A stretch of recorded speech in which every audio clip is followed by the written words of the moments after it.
देखो, लेसन का नाम है ट्रांजिस्टर। ट्रांजिस्टर मतलब ट्रांसफ़र रेजिस्टर। ट्रांसफ़र रेजिस्टर मतलब रेजिस्टेंस क्या होता है? ट्रांसफ़र होता है, एक जगह से दूसरी जगह जाता है। इतना क्लियर हो गया। उसके बाद में ट्रांजिस्टर को हम दूसरा नाम क्या बोलते हैं? उसका फुल फॉर्म बीजेटी या बायपोलर जंक्शन ट्रांजिस्टर। तो बायपोलर जंक्शन ट्रांजिस्टर मतलब देखो, पोलैरिटी जो है वो दो टाइप की रहती है। दो टाइप की कौन कौन सी पोलैरिटी रहती है? पॉजिटिव टाइप और नेगेटिव टाइप। पोलैरिटी मतलब चार्ज होता, तो पॉजिटिव चार्ज या नेगेटिव चार्ज। तो पॉजिटिव चार्ज को इलेक्ट्रॉनिक्स में क्या बोलते हैं? होल्स।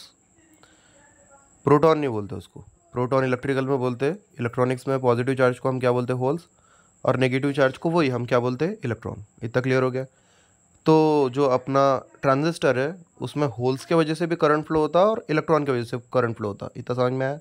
पॉजिटिव चार्ज की वजह से भी, नेगेटिव चार्ज की वजह से भी, इसलिए उसको हम क्या बोलते हैं? Bipolar junction. मतलब तो ये हमने पढ़े थे, पीएन जंक्शन पढ़े होंगे तुमने। तो पीएन जंक्शन में क्या रहता? कितने लेयर है? दो लेयर है और एक जंक्शन है। इतना समझ में आ गया? जो बीच वाली लाइन है उसको हम क्या बोलते हैं? जंक्शन। और कितने लेयर है? दो लेयर है, बराबर है। तो पी एन जंक्शन जब हम बोलते हैं डायोड, तो डायोड में दो लेयर रहते, एक जंक्शन रहते। ट्रांजिस्टर में दिख रहा होगा तीन लेयर रहते। समझ में आया? ट्रांजिस्टर में तीन लेयर है और दो जंक्शन है। इतना समझ में आ गया? ट्रांजिस्टर में हमारे तीन लेयर है और दो जंक्शन है। तो जो लेफ्ट साइड की पहली रहती है उसको हम बोलते हैं एमिटर, बीच वाले को बोलते हैं बेस और राइट वाले को बोलते हैं हम कलेक्टर। इतना समझ में आया? लेफ्ट साइड को बोलते हैं एमिटर, बीच वाले को बोलते हैं बेस, राइट वाले को बोलते हैं कलेक्टर। समझ में आया? दूसरी बात, हम ट्रांजिस्टर क्यों यूज़ करते हैं? एम्पलीफिकेशन या एम्पलीफायर। एम्पलीफायर समझ में आता ना? जैसे अपने सर यूज़ करते, क्या होता अपने यहाँ पर कॉलेज में? इनपुट वोल्टेज कम रहता, आउटपुट वोल्टेज ज़्यादा मिलता, तो वही एम्पलीफायर का काम है। तो वो कैसे बनाते हैं? हम ट्रांजिस्टर से। दूसरी बात, यहाँ एम्पलीफिकेशन समझ में आ गया होगा। फिर जो पहली लेयर रहती है उसको हम क्या बोलते हैं? एमिटर, बीच वाले को बेस और राइट वाले को कलेक्टर। अब एमिटर के बारे में हमें क्या याद रखना है? एमिटर के बारे में हमें याद रखना है कि एमिटर क्या रहता है? Heavily dope. समझ में आया? हेवीली डोप मतलब ज़्यादा डोपिंग रहती। डोपिंग समझ में आता ना? तो ये जो हम पी एन जंक्शन बोलते हैं उसमें क्या रहता? ये पी मतलब क्या रहता? P type. एन क्या रहता? N type. पी टाइप कैसा बनता? जब हम ट्रैवेलेंट इम्प्योरिटी डालते, ट्रैवेलेंट मतलब जिसमें तीन इलेक्ट्रॉन है आखिरी में। और एन टाइप का बनता जब हम पेंटावेलेंट इम्प्योरिटी डालते जिसमें क्या रहते? पाँच इलेक्ट्रॉन। तो ट्रैवेलेंट इम्प्योरिटी के एग्जाम्पल्स क्या है? ट्रैवेलेंट इम्प्योरिटी के एग्जाम्पल्स है बोरॉन, इंडियम और गैलियम। ट्रैवेलेंट इम्प्योरिटी को हम एक्सेप्टर इम्प्योरिटी भी बोलते हैं, याद रखना। एक्सेप्टर इम्प्योरिटी एक मार्क के लिए पूछ सकते हैं कभी वक्त। पेंटावेलेंट इम्प्योरिटी के एग्जाम्पल्स क्या है? उसके एग्जाम्पल्स है फॉस्फोरस, अर्सेनिक और एंटीमनी। समझ में आ रहा? और उसको हम डोनर इम्प्योरिटी भी बोलते हैं। क्लियर हो गया इतना? उसके बाद में तो ये हमारे इसमें और क्या दिख रहा है हमारे को? इसमें हमारे को दिख रहा है कि एमिटर है, तो एमिटर के बारे में क्या याद रखेंगे? Heavy doping. हेवी डोपिंग मतलब ज़्यादा डोपिंग करते हैं हम। डोपिंग मतलब मिलावट। डोपिंग क्या है? डोपिंग की अगर डेफिनेशन पूछा एक मार्क के वास्ते तो क्या लिख के आएंगे? Doping is the process of adding impurity या इम्प्योरिटी एडिशन। समझ में आया? Doping is the process of impurity addition. तो जब इम्प्योरिटी डालते, मिलाते, तो उसका नाम क्या हमारा? डोपिंग।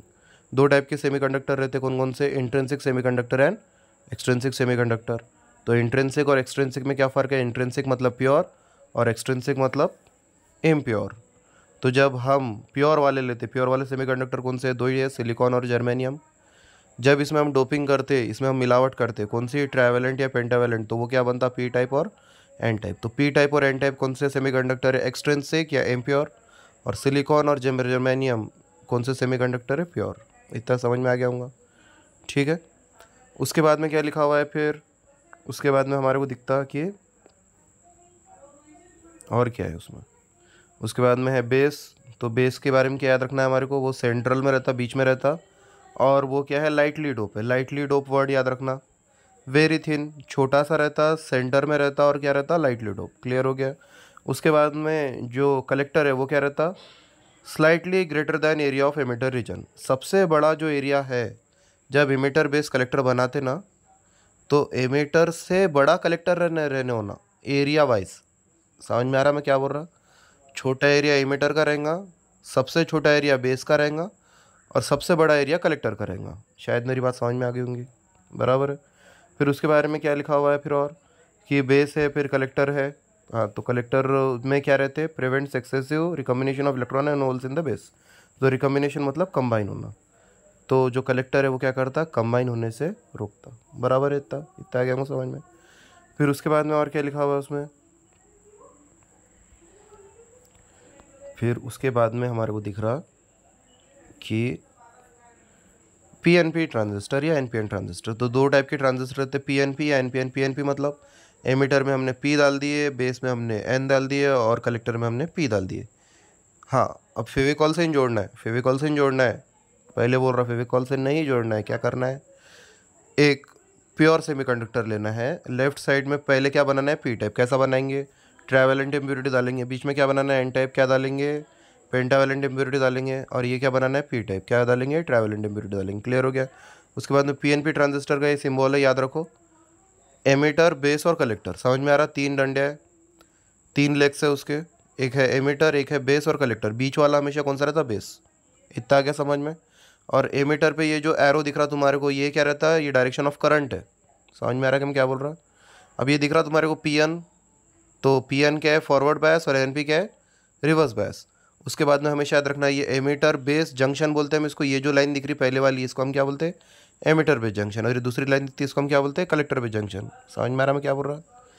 पहली वाली लाइन पीएन की क्या है, एमीटर बेस जंक्शन। दूसरी वाली क्या है, कलेक्टर बेस जंक्शन। तो एमीटर बेस जंक्शन को हम क्या रखेंगे, फॉरवर्ड बायस, और कलेक्टर बेस जंक्शन को हम क्या रखेंगे, reverse bias, for active region, active mode और एम्पलीफायर मोड। समझ में आ गया। तो ये दिख रहा हो फॉरवर्ड बायस है, तो करंट किधर से किधर जाएगा, एमीटर में से बेस में। तो ये देखो डायरेक्शन ऑफ एरो किधर है, एमीटर से बेस में। क्लियर हो गया। डायरेक्शन ऑफ एरो किधर रहेंगी, बेस की तरफ, टुवर्ड द बेस। समझ में आ रहा, मतलब करंट कैसे आएगा, एमीटर में से आएगा और बेस में से भी आएगा और जाएगा किधर, कलेक्टर की तरफ। क्या बोल रहा हूँ, समझ में आ रहा क्या, करंट एमीटर में से भी आएगा, बेस में से भी आएगा और कलेक्टर में जाएगा। उसके बाद में हमेशा याद रखना, बेस काय के वास्ते, फॉर कंट्रोलिंग पर्पस। बेस की यूज़ करते हैं हम कंट्रोल करने के वास्ते। ये जो पूरा ट्रांजिस्टर है, इसको स्विच कैसा भी यूज़ करते हैं हम। स्विच मतलब देखो, पीएन जंक्शन डायोड और ट्रांजिस्टर में क्या फ़र्क है। पीएन जंक्शन को क्या करेंगे तुम, जब भी तुम्हारे को उसको फॉरवर्ड करना है, रिवर्स करना है। फॉरवर्ड में क्या होता है, क्लोज स्विच। रिवर्स में क्या होता है, ओपन स्विच। मतलब फॉरवर्ड में करंट फ्लो होता है, रिवर्स में करंट फ्लो नहीं होता। ये करने के वास्ते तुम्हारे को हर बार क्या करना पड़ेगा, बैटरी चेंज करना पड़ेगा। ट्रांजिस्टर में बैटरी समझ में आ रहा है तुम्हारे को, पॉजिटिव नेगेटिव चेंज करना पड़ेगा तुम्हारे को। ट्रांजिस्टर में तुम्हारे को वो करने की ज़रूरत ही नहीं है, बेस तुम्हारा कंट्रोल करके दे रहा तुम्हारे को। तुम बेस को अगर पॉजिटिव देंगे तो तुम्हारा करंट आएगा, नेगेटिव देंगे तो तुम्हारा करंट नहीं आएगा। समझ में आ गया, सिंपल हो गया एकदम ऑपरेशन। अब तुम्हारे को हर बार पॉजिटिव नेगेटिव चेंज करने की ज़रूरत नहीं है। तुम बेस को पॉजिटिव दे दो तो चालू हो जाएगा, नेगेटिव दे दो तो बंद हो जाएगा। समझ में आ गया। फिर ये पीएनपी ट्रांजिस्टर है। पीएनपी मतलब पहले एमीटर रहेगा पी टाइप, बेस रहेगा एन टाइप, कलेक्टर रहेगा पी टाइप। समझ में आ गया। फिर ये पढ़ लेना तुमने, समझ में आ जाएगा तुम्हारे को। फिर एनपीएन सिंपल है। एनपीएन कैसा बनाएंगे, एमीटर में कौन सी डोपिंग करेंगे, एन टाइप, बेस में कौन सी करेंगे, पी टाइप, कलेक्टर में कौन सी करेंगे, एन टाइप। सिंपल आ गया, बराबर है। फिर उसके बाद में देखो ये पीएन किधर है, इधर। समझ में आ रहा, अरे एनपी ये रिवर्स है ना, तो अगर इसको फॉरवर्ड करना है तो क्या करना पड़ेगा, करंट किधर से जाएगा, बेस से एमीटर में। क्या बुरा समझ में आ रहा है कि मैं, ये देखो ये एमीटर बेस में पी एन है, तो करंट एमीटर से बेस में जाएगा। इसमें पी एन बेस से एमीटर की तरफ है, तो करंट कैसे जाएगा, बेस से एमीटर की तरफ। तो ये देखो बेस से एमीटर की तरफ जा रहा। समझ में आ रहा, एन पी एन में डायरेक्शन ऑफ करंट है, ये डायरेक्शन ऑफ करंट, ये एरो क्या बता रहा, डायरेक्शन ऑफ करंट। तो डायरेक्शन ऑफ करंट की तरफ से बेस से लेके एमीटर की तरफ। तो इसमें देखो करंट कैसा आ रहा, बेस में से भी आएगा, कलेक्टर में से भी आएगा और जाएगा किधर, एमीटर की तरफ। पीएनपी में कैसा आ रहा, एमीटर में से आ रहा, बेस में जा रहा कलेक्टर की तरफ। और एनपीएन में कलेक्टर से भी आ रहा, बेस में से भी आ रहा और जा रहा किधर, एमीटर की तरफ। समझ में आ गया था। उसके बाद में ये देखो वर्किंग ऑफ एनपीएन ट्रांजिस्टर, मतलब ट्रांजिस्टर एनपीएन वाला काम कैसा करता, बराबर है, सिंपल एकदम। क्या करें हमने, एक एमीटर, एक बेस और कलेक्टर। कौन सा है एनपीएन, तो एमीटर में कौन सा रहेगा, एन टाइप। एन टाइप में मेजॉरिटी में कौन रहता है, इलेक्ट्रॉन्स, दिख रहे हैं इलेक्ट्रॉन्स। उसके बाद में बेस में क्या रहता, पी टाइप। पी टाइप मतलब होल्स, दिख रहे होल्स, खाली वाले होल्स है। और कलेक्टर में फिर क्या रहेगा, एन टाइप। समझ में आया। तो ये कौन सा ट्रांजिस्टर है, एनपीएन। दिख रहे इलेक्ट्रॉन कहाँ से कहाँ जा रहे, इलेक्ट्रॉन कहाँ से जा रहे, एमीटर से कलेक्टर की तरफ। और बेस में के होल्स कहाँ जा रहे, बेस में से एमीटर की तरफ। लेकिन करंट किसके वजह से फ्लो होगा, due to flow of electrons. समझ में आया। एनपीएन में क्या याद रखेंगे तुम, current flows due to flow of electrons. तो इलेक्ट्रॉन किधर से किधर जा रहे हैं, एमिटर से कलेक्टर की तरफ, तो करंट किधर जाएगा, कलेक्टर से एमिटर की तरफ। समझ में आ रहा, डायरेक्शन ऑफ करंट देख लो, करंट किधर से जा रहा, कलेक्टर से एमिटर, और इलेक्ट्रॉन्स कहाँ से जा रहे हैं, एमिटर से कलेक्टर। अब एमिटर बेस जंक्शन को हमें क्या करना है, फॉरवर्ड, और कलेक्टर बेस जंक्शन को हमें क्या करना है, रिवर्स। तो फॉरवर्ड करना है तो हमने क्या करे, एमिटर एन टाइप है, बेस पी टाइप है, तो एन को लगा दिए नेगेटिव और पी को लगा दिए पॉजिटिव। समझ में आ गया। और कलेक्टर बेस जंक्शन को हमें क्या करना है, रिवर्स। तो रिवर्स कैसा करेंगे हम, ये एन टाइप है तो एन टाइप को हम क्या लगा देंगे, पॉजिटिव, और ये पी टाइप है तो हम इसको क्या लगा देंगे, नेगेटिव। समझ में आ गया। और ये हमेशा याद रखना, आई ई क्या रहेगा, एमिटर करंट, एमिटर में का करंट, आई बी क्या रहेगा, बेस करंट, बेस में का करंट, और आई सी क्या रहेगा, कलेक्टर करंट, कलेक्टर में का करंट। सिंपल है। फिर ये देख लो, ये एरो दिख रहा तुम्हारे को, समझ में आ रहा होगा, कलेक्टर में से करंट आ रहा है और किधर जा रहा, एमिटर की तरफ। फिर उसके बाद में ये बहुत सिंपल है फिर, हाँ ये फार्मूला याद रखना, इसके ऊपर न्यूमेरिकल भी सॉल्व होते हैं। इस पर क्या है formula, I E equal to I B plus I C, मतलब कि एमिटर करंट सबसे ज़्यादा रहता और बेस और करंट की वो क्या रहता, एडिशन। याद रहेगा, एमिटर करंट सबसे ज़्यादा रहता और बेस और करंट की क्या करते हम, एडिशन करते। तो ये ऊपर दिया हुआ भी तुम्हारे इसमें कि बेस करंट कितना रहता, सिर्फ 2%, और एमिटर करंट कितना रहता, 100%। तो कलेक्टर कितना करंट कितना रहेगा, 98%। समझ में आ रहा क्या, बेस करंट सिर्फ 2% है, मतलब अगर 100 मिली एम्पियर करंट होगा, अगर, तो बेस में से एमिटर करंट कितना रहेगा, 100 मिली एम्पियर, तो बेस में से कितना जाएगा, सिर्फ 2 मिली एम्पियर, और कलेक्टर में कितना जाएगा, 98 मिली एम्पियर। मतलब एमिटर और कलेक्टर में करंट नियरली सेम है। क्लियर हो गया। उसके आगे देखो, वर्किंग ऑफ पीएनपी ट्रांजिस्टर। अब पीएनपी और एनपीएन में क्या फ़र्क रहेगा, पीएनपी नाम से समझ में आ रहा होगा, एमिटर में क्या रहेगा, पी टाइप, बेस में क्या रहेगा, एन टाइप, और कलेक्टर में क्या रहेगा, पी टाइप। पी टाइप में मेजॉरिटी में कौन से रहते हैं, होल्स, और एन टाइप में मेजॉरिटी में कौन से रहते हैं, इलेक्ट्रॉन। तो ये दिख रहा तुम्हारे को, होल्स जा रहे हैं एमिटर से कलेक्टर की तरफ। समझ में आ रहा है कि मैं क्या बोल रहा हूँ, होल्स जा रहे हैं एमिटर से कलेक्टर की तरफ। समझ में आ गया। और इलेक्ट्रॉन कहाँ जा रहे हैं, बेस से एमिटर की तरफ। तो देखो करंट किधर जा रहा, एमिटर से कलेक्टर की तरफ। अब तुम बोलेंगे ऐसा क्यों हो रहा, क्योंकि भाई पॉजिटिव है ना वो, इलेक्ट्रॉन के उल्टी डायरेक्शन रहती और पॉजिटिव की सीधी डायरेक्शन रहती। तो होल्स जा रहे हैं एमिटर से कलेक्टर, और करंट भी किधर जा रहा है, एमिटर से कलेक्टर। अब तुम बोलेंगे पीएनपी को कैसा करना, तो वही अपना फॉरवर्ड बायस और रिवर्स बायस।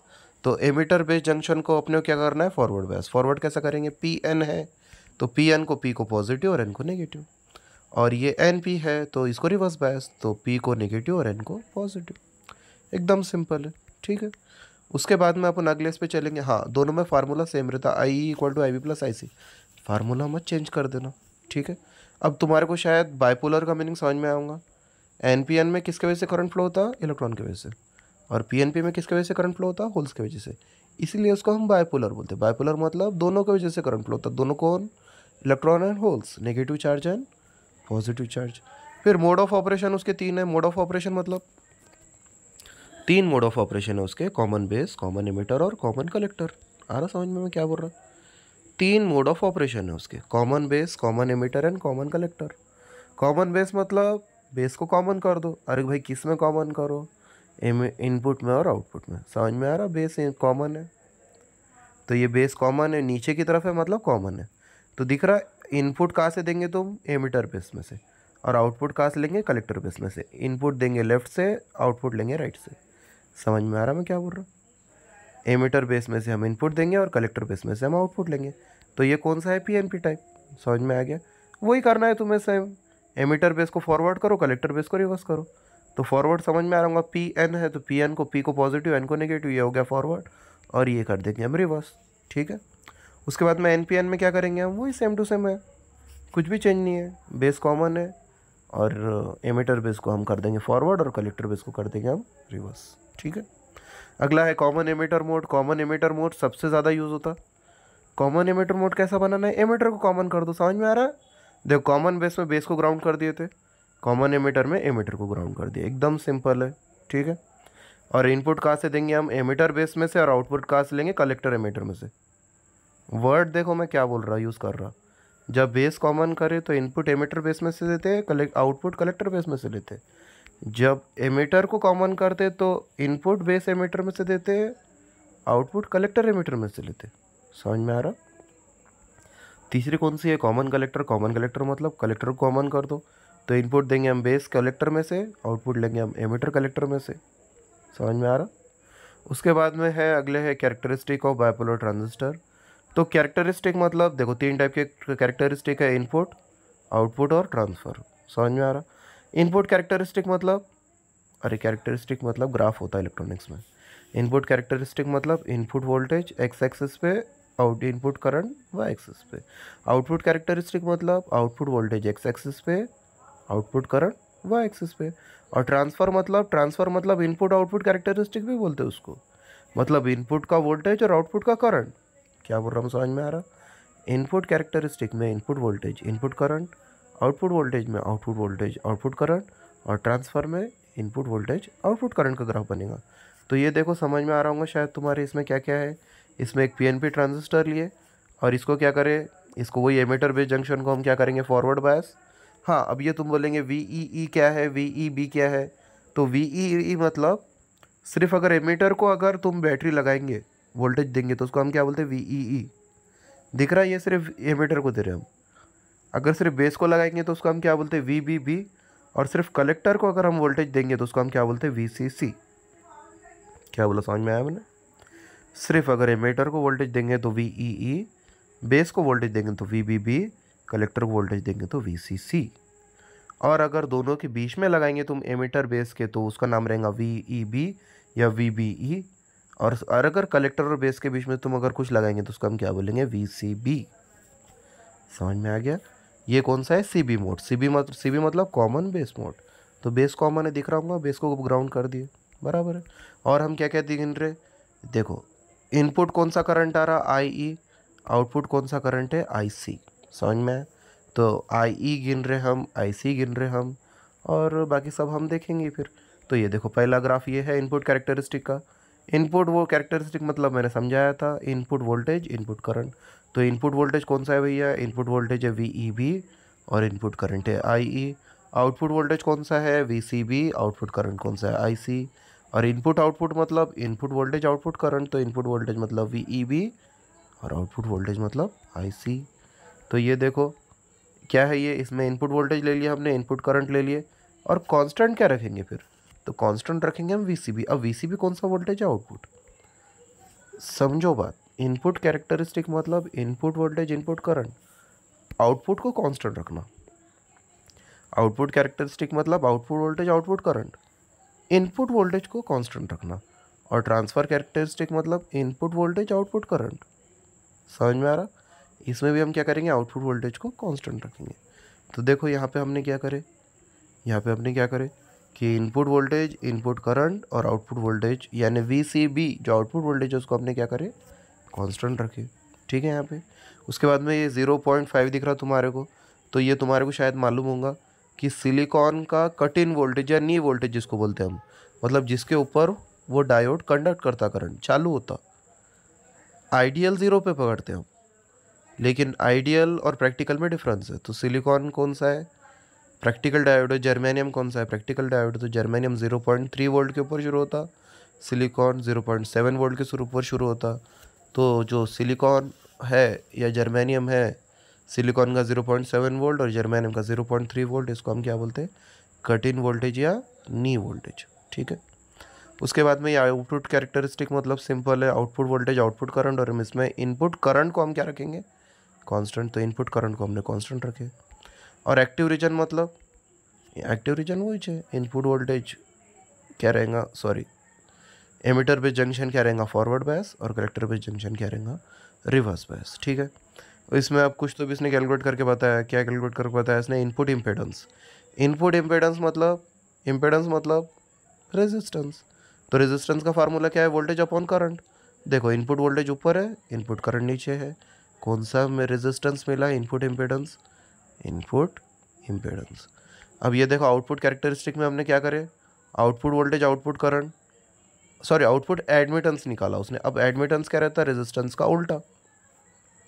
देखो रेजिस्टेंस का जो उल्टा है उसको हम क्या बोलते हैं, कंडक्टेंस। और इम्पेडेंस का जो उल्टा है उसको हम क्या बोलते हैं, एडमिटेंस। अब इम्पेडेंस और रेजिस्टेंस में शायद फ़र्क समझ में आता होगा। देखो रेजिस्टेंस अलग है, इंडक्टेंस अलग है, कैपेसिटेंस अलग है, बराबर है। लेकिन अगर किसी ने बोला कि इसमें एक चीज़ है, उसमें रेजिस्टेंस भी है, इंडक्टेंस भी है, कैपेसिटेंस भी, तो तुम उसको क्या बोलेंगे? तो उसको बोलते हैं हम इम्पीडेंस। समझ में आया? जब अपने को मालूम नहीं रहता कि इसमें रेजिस्टेंस है, इंडक्टेंस है, कैपेसिटेंस में, तो हम उसको कॉमन पकड़ के चलते हैं और उसको हम क्या बोलते हैं? उसको हम बोलते हैं इम्पीडेंस। तो इम्पीडेंस मतलब वो इम्पीडेंस का सिंबल है जेड, और उसको हम, उसका यूनिट क्या है? ओहम। ठीक है। उसका उल्टा क्या होता है? एडमिटेंस, और उसका यूनिट क्या है? उसके 2-3 यूनिट है, एक तो एम एच ओ भी लिख सकते हैं हम, ओ एच एम यानी ओहम, एम एच ओ। ठीक है। या तो फिर उसका एक यूनिट है सीमेंस। ठीक है। या ओहम इनवर्स भी लिखा करते, तुम्हारी बुक में एक बार चेक कर लेना, इंटरनेट पे चेक कर लेना। ठीक है।